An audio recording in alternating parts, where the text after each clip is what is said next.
So I thought about communication in the sense of self-expression and authenticity. Would that be important pieces when it comes to having a positive self-esteem, as you call it?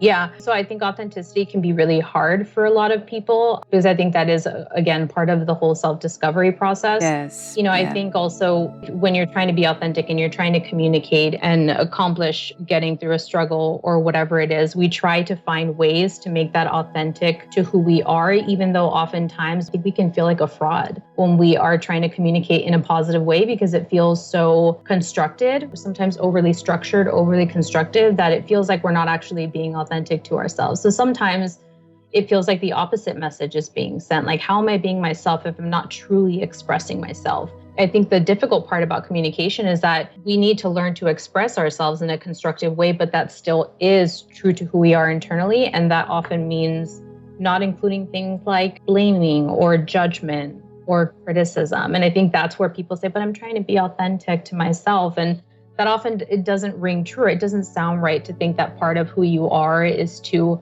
hurt other people in the process, right? And so I think, we want to learn to be authentic as we are communicating these things, but it is a journey, right? It is a tough process to get to that place where you feel like you can still say what you want to say, but in a way that doesn't damage other people and in a way that can actually be deeply understood to produce a result that you would like, that you and whoever else is involved in that conversation would like.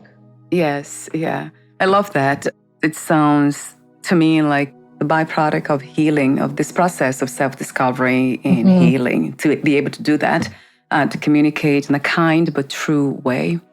That's my practice with my husband, the closest person to me. Wow, it's still not easy. Isn't it funny? Yeah, no, it's not. I don't know that it gets less difficult, Yes. and I think we build a habit around it, especially with relationships. I'm sure for you, like it is with my fiance too, like it's really difficult sometimes to have conversations and not let your, internalized anger come out in a way that's destructive. And I think that always is a battle that we have. It kind of stays with us, but we fight the urge to do those things because we deeply care, right? Because we care about the people, our partners, our spouses, our siblings, parents, and so forth. It's fighting that urge, and it is really difficult because sometimes it feels like an impulse. But knowing that we have control that's the key, right? Is knowing that we actually do have control in the midst of feeling like our anger or our negative words are an impulse.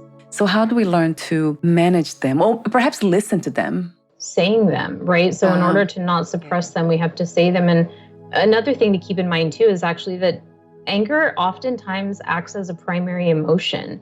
So by that, I mean, it often is the easiest, the quickest emotion to grab because we feel it internally and because our nervous system gets all out of whack. And in reality, there's actually something much bigger underneath it, like sadness, hurt, embarrassment, confusion.